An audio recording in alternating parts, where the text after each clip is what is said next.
Hi, I'm Becca, and this is my husband, Gabe. That's me. Welcome to the podcast celebrating Jack Russell Terrier dogs. And all the joys of companionship with canines of every kind. Each week, we'll explore all the heartfelt, humbling, and hilarious stories that only dog parents can truly relate to.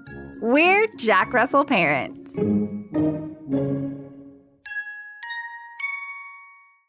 Hello, everybody. Hi, folks. Puppy parents, how are you? I so wish you could answer back. I'd love to hear how your life is going and what your dogs have been up to this week.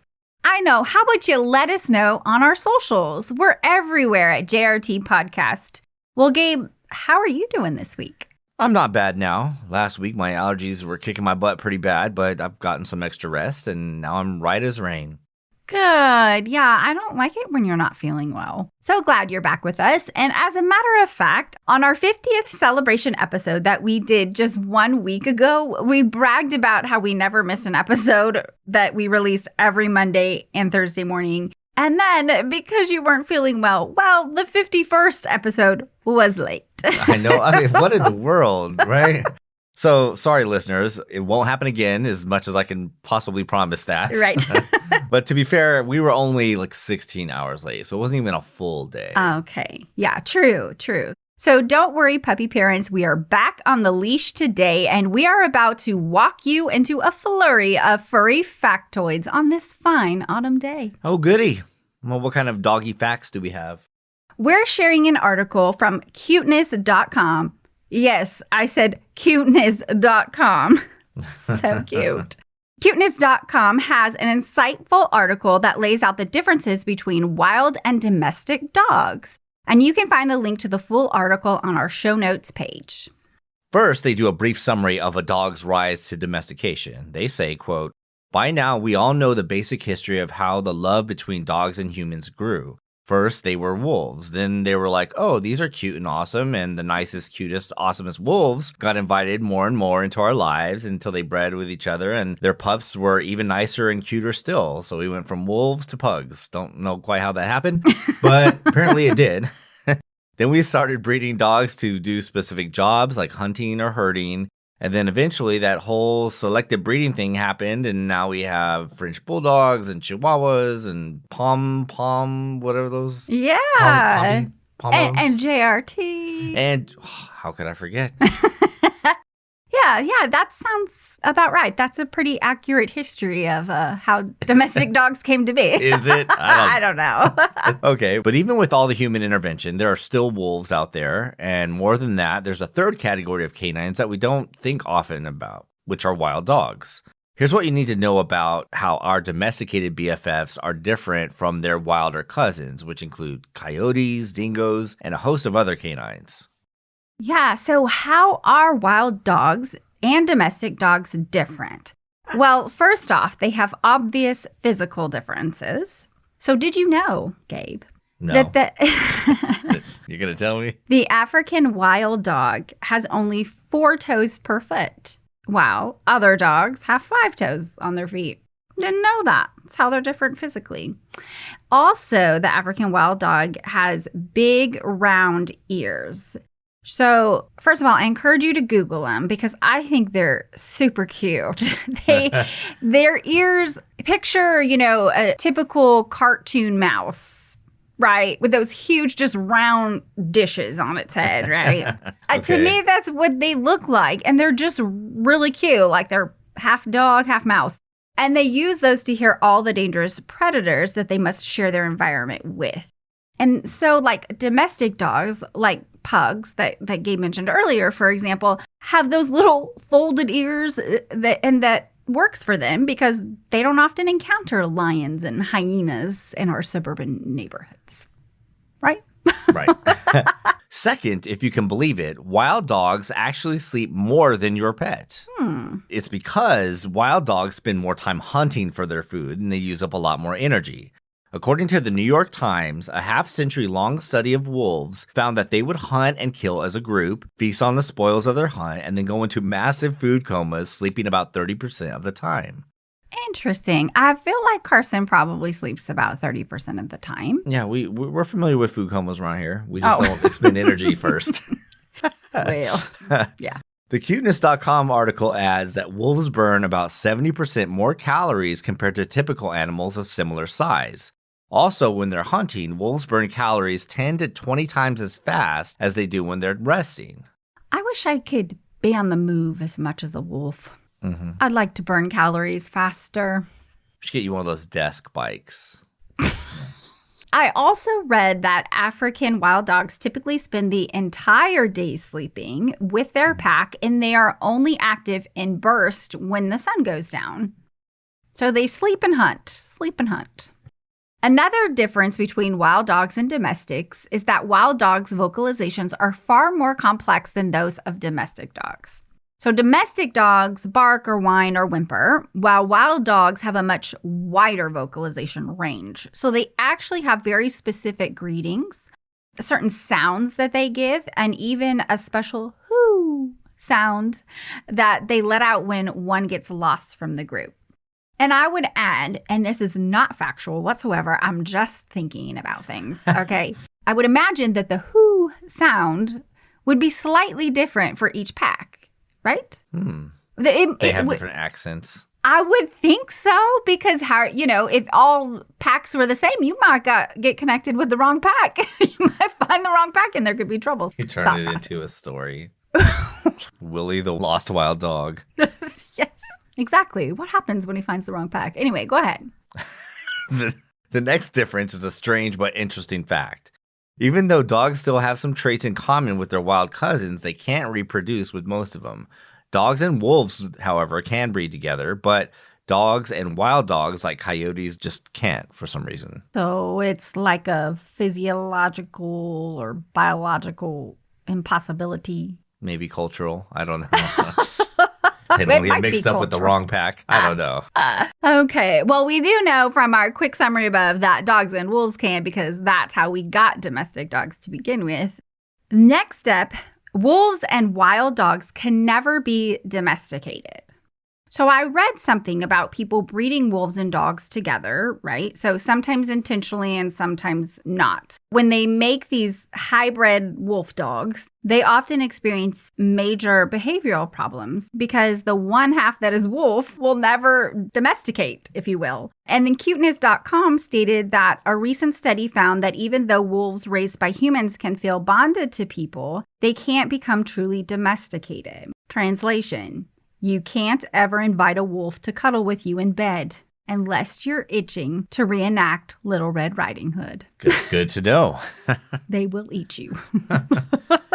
The last difference between wild dogs and domestic dogs is that wild dogs are apparently even smarter than domestic dogs. Say what? Okay. We all think our dogs are the smartest little furry things on the planet, and Carson, by the way, is. He is. But we think this because they do jobs for us and they learn a ton of tricks. However, dingoes and wolves are both smarter than domestic dogs, according to a study in which the different species were put through a detour test. In this test, the dogs and wolves and dingoes are shown a treat through a clear mesh fence and have to find a door to the other side and double back to get the food. Wild dogs and wolves do better on the test, getting to the food faster than their domesticated kin. Well, that makes sense to me, only because the wild dogs have had more practice at hunting and foraging for food. And I'm not entirely convinced by the study, frankly.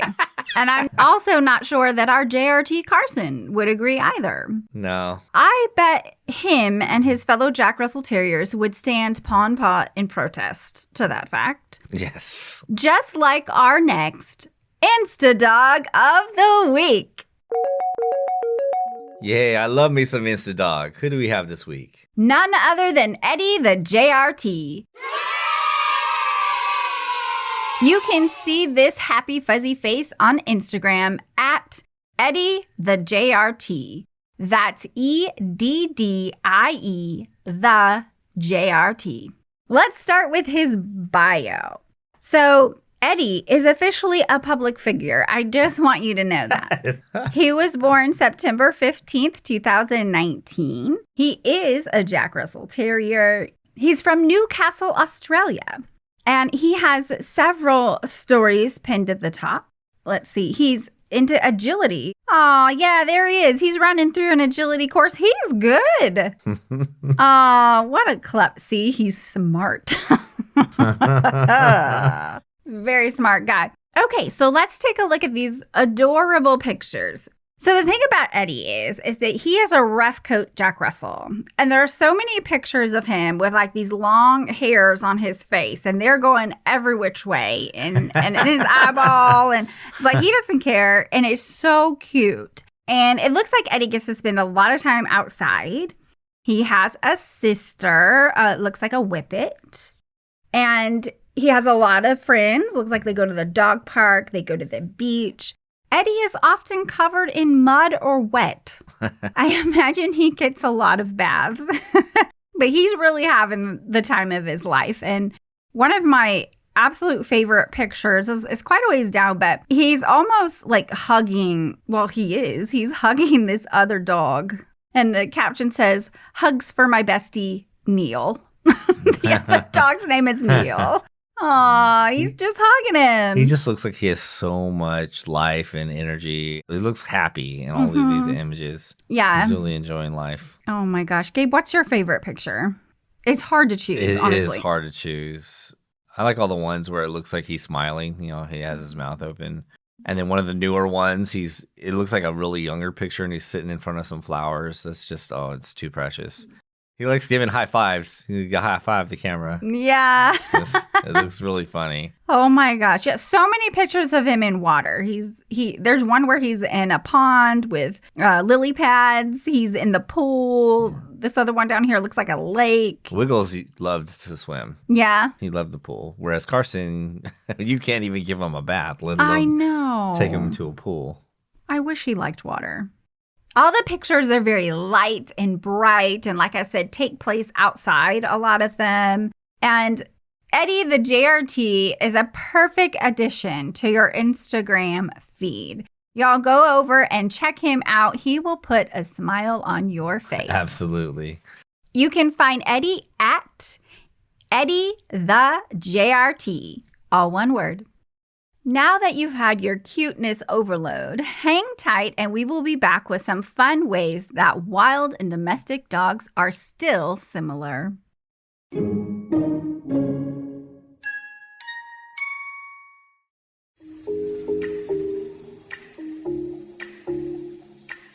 Aloha Mama Apparel wants to spread the spirit of aloha. Genesis Belote, the creator of Aloha Mama Apparel, was born on the mainland and resides in Southern California. But she cherishes her Hawaiian culture and honors the half of her family that lives on the island. She loves being a mama and a designer. At Aloha Mama, they know being a mama is hard work, but it's the best work. That's why they style mamas and kiddos in apparel that is bright and filled with beachy vibes. For the cutest casual attire celebrating the spirit of aloha, go to shopalohamama.com. That's shop, ALOHAMAMA.com. Shopalohamama.com.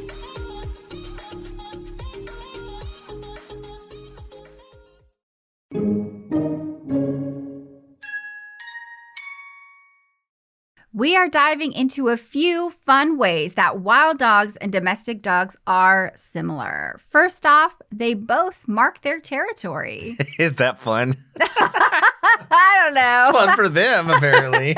They enjoy it. Yeah. So we all know that dogs mark their territory by peeing on things, the cliche of the fire hydrant, for example. And so dogs in the wild do the same thing as well.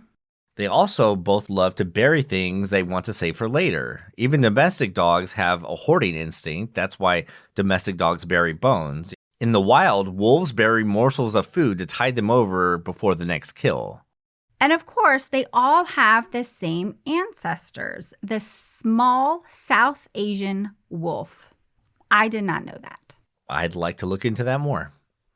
Sounds like some fun reading. Mm-hmm.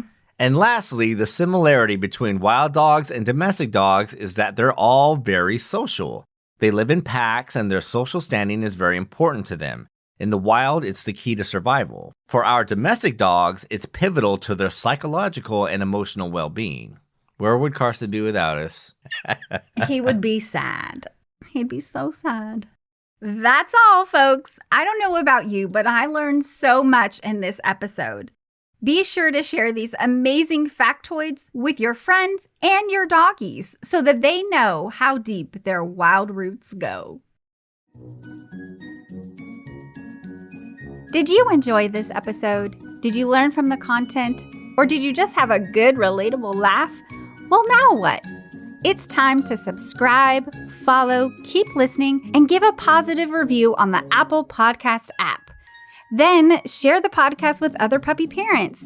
This will allow us to connect you and your friends with fun, dog-loving content week after week. Until next time, this is Becca and Gabe, the Jack Russell parents. Say bye, Carson. We'd love to connect with you online at jackrussellparents.com or on Instagram, Facebook, and Twitter at JRT Podcasts. That's at JRT for Jack Russell Terrier Podcast. The Jack Russell Parents Podcast is produced by Earball Audio. Jack Russell Parents is brought to you in part by Super Chewer.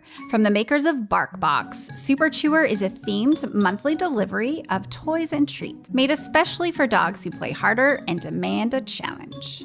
Simply go to jackrussellparents.com and click the Super Chewer link to enjoy their great offers while also supporting our podcast.